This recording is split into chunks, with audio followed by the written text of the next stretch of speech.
10e édition du Salon de la deuxième jeunesse à Montmagny, 2 jours d'activité pour nos aînés. La guerre économique, des impacts bien réels sur Montmagny et Lillet. Allo Prof au secours des élèves cet été.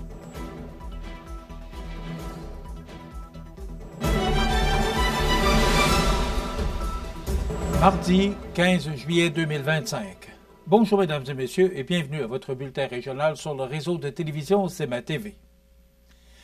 La table de concertation des aînés et de leurs proches de Montmagny-Lillet, en collaboration avec la Caisse Desjardins de la MRC de Montmagny et Coop IGA Montmagny et Marché Tradition Cap-Saint-Ignace, annonce fièrement la tenue de la 10e édition du Salon de la deuxième jeunesse. L'événement se déroulera les 2 et 3 octobre prochains à l'espace citoyen de Montmagny sous le thème inspirant « Vivre et participer ». Cette édition anniversaire se distingue par sa programmation répartie sur 2 journées complètes afin d'offrir un meilleur accès et de permettre à un plus grand nombre d'aînés des MRC de Montmagny et de Lillet d'y prendre part. Les activités seront identiques les 2 jours et visent à favoriser l'inclusion sociale des personnes aînées tout en mettant en lumière les services qui leur sont offerts dans la région.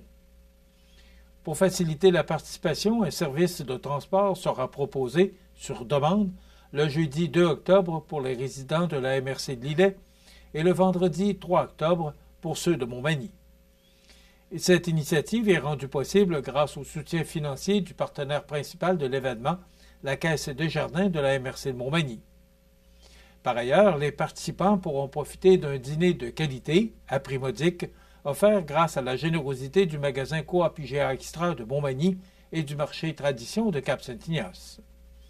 Le salon proposera une variété d'activités, dont des kiosques d'information sur les services destinés aux aînés, des conférences portant sur des enjeux actuels tels que la participation sociale et bénévole, l'agisme et les liens intergénérationnels, une activité de danse sociale en après-midi et une session de yoga sur chaise à l'heure du dîner. Les participants seront également invités à contribuer à la réalisation d'une œuvre d'art collective. Cette 10e édition pourra compter sur une présidence d'honneur prestigieuse puisque le secrétariat aux aînés du gouvernement du Québec profitera de l'occasion pour présenter son plan d'action gouvernemental 2024-2029.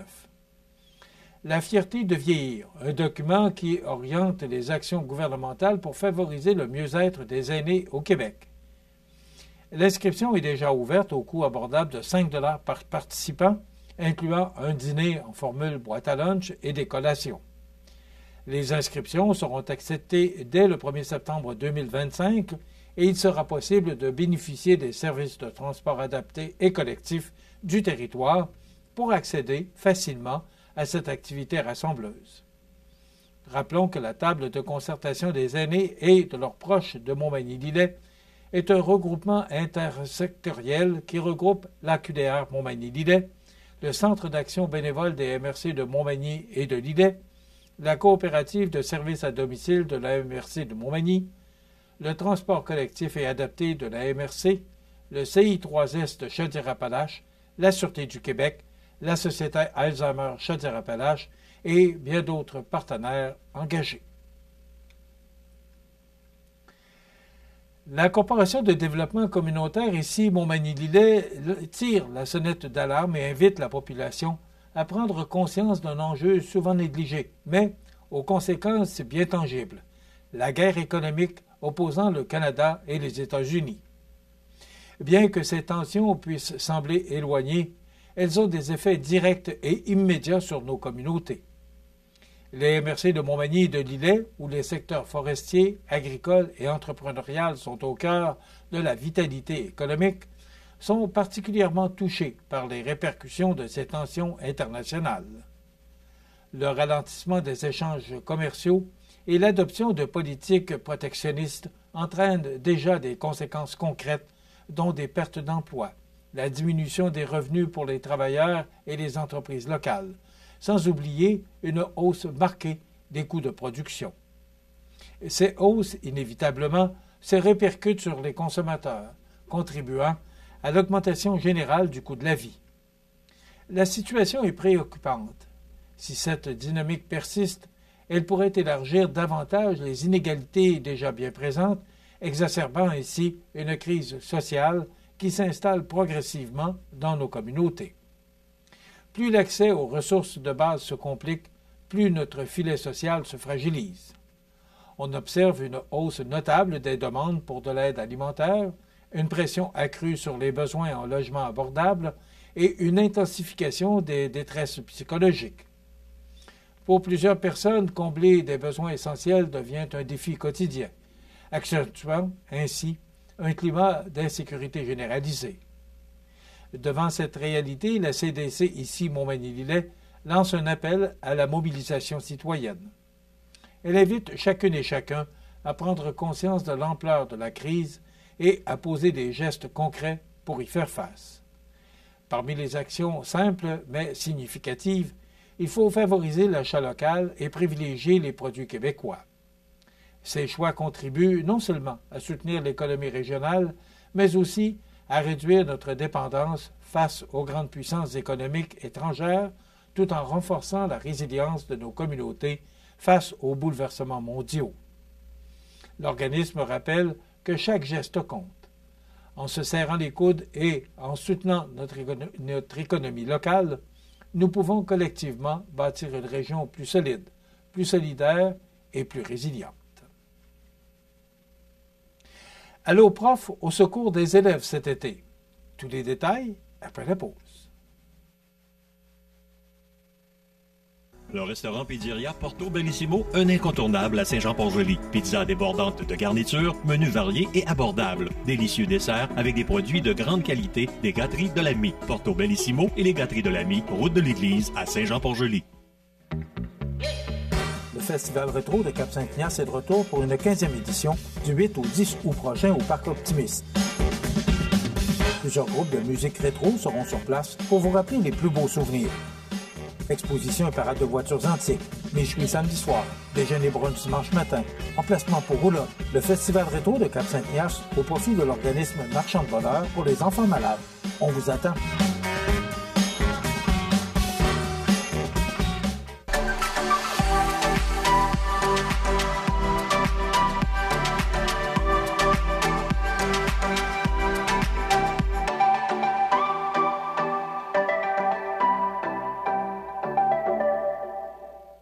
Vous regardez CEMA TV, le réseau de l'information sur la Côte-du-Sud. Alors que plusieurs adolescents du Québec profitent des vacances estivales, des milliers d'élèves du secondaire choisissent plutôt de retourner sur les bancs d'école pour suivre des cours d'été et reprendre des examens. Dans ce contexte exigeant, Allo Prof vient à leur rescousse en lançant un tout nouveau guide de survie et en prolongeant l'ouverture de ses services d'aide pendant cette période cruciale. Ce guide pratique, spécialement conçu pour accompagner les élèves en difficulté, regroupe les meilleures ressources en ligne pour réviser toutes les matières du secondaire. Notre guide de survie sera très pratique pour les élèves puisqu'il rassemble des outils incontournables pour consolider les apprentissages et assurer une bonne compréhension de la matière, explique Elia Martineau, porte-parole d'Allo Prof, qui d'ailleurs sera notre invité un peu plus tard dans l'émission. Une attention particulière y est portée à la préparation des examens ministériels, notamment en français, discipline qui peut représenter un défi important pour bien des jeunes. En plus de ce guide, Allo Prof prolonge ses services de soutien pédagogique d'une semaine supplémentaire, offrant ainsi aux élèves une assistance continue du 7 juillet au 4 août 2025. Les jeunes pourront poser gratuitement leurs questions à des enseignants, que ce soit par téléphone, par texto ou encore par clavardage, ce dernier étant devenu leur moyen de communication préféré. La zone d'entraide, une plateforme collaborative où les élèves peuvent poser des questions à toute heure du jour ou de la nuit, demeurera également accessible 24 heures sur 24 durant toute cette période. L'an dernier, l'organisme avait déjà constaté un intérêt grandissant pour ces services, alors que plus d'1 million de consultations avaient été enregistrées sur ces plateformes pendant la période des cours d'été 2024, soit une hausse impressionnante de 23 % par rapport à l'année précédente. Ce sont les exercices en ligne qui ont connu la plus forte popularité, avec une augmentation de 88 % de leur utilisation. Preuve de la volonté des élèves de se préparer efficacement pour le jour de l'examen. Alloprof, organisme de bienfaisance bien connu au Québec, poursuit ainsi sa mission d'aider les jeunes à transformer leurs défis scolaires en réussite. Grâce à une équipe d'enseignants et de professionnels passionnés, Alloprof offre gratuitement ses ressources et ses services à quelques 550 000 élèves québécois chaque année, générant plus de 60 millions d'interactions. Avec ce guide de survie et ses services prolongés, Alloprof s'assure que, même en été, aucun élève ne se sente seul face à ces défis scolaires. Le dimanche 3 août, le Musée de la mémoire vivante fera porte ouverte et offrira l'activité Petit historien. Cette visite familiale sera donnée à 14 heures et amènera les participants dans l'ensemble des expositions. Cette activité prendra la forme d'un cherche-et-trouve destiné aux plus jeunes. Mélangeant ateliers ludiques et visites culturelles, ce sera l'occasion de s'amuser tout en apprenant plus sur Philippe Aubert de Gaspé, les boîtes à chansons et les vergers du Québec. De plus, l'activité découverte d'aquarelle du mois dernier, qui a été annulée en raison d'une panne d'électricité, sera reprise également le 3 août à 10 heures. Les portes ouvertes donnent accès à l'ensemble du musée. Ces expositions, tout comme sa collection de témoignages et les ateliers, seront donc accessibles à tous sans frais d'entrée. Une contribution volontaire est toujours appréciée. Dépêchez-vous, car les places sont limitées. Vous pouvez réserver en communiquant avec le musée au 418 358 0518.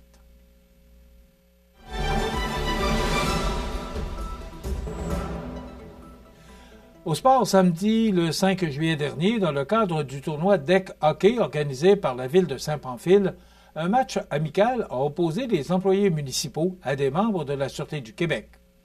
Cet événement sportif avait pour but d'amasser des fonds pour un organisme local. Grâce aux inscriptions des joueurs, fixées à 20 $ chacune, un montant de 400 $ a été récolté. Ce montant a été bonifié par un don généreux de 500 $ de l'Association des policières et policiers provinciaux du Québec, Fonds humanitaire, ainsi qu'une contribution additionnelle de 100 $ de la part de la municipalité, portant le total remis à 1 000 $. La remise officielle du don a eu lieu lors de la présentation du match en présence des équipes participantes et a été faite à la Maison de la Famille, un organisme local œuvrant auprès des familles de la région. La Ville de Saint-Pascal remercie chaleureusement tous les participants, partenaires et donateurs ayant contribué à la réussite de cette activité rassembleuse, ainsi qu'aux spectateurs qui étaient présents pour l'occasion.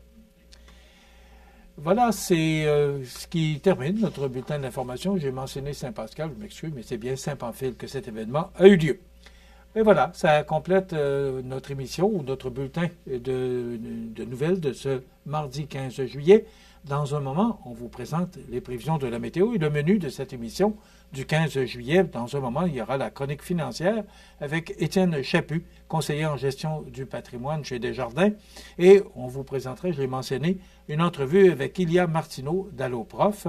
Il y aura la chronique La Pouponnière et également, il y aura quelques faits sur l'actualité et bien sûr, des avis de décès. C'est le menu qu'on vous propose de ce mardi 15 juillet. Je vous souhaite donc une excellente émission à notre antenne.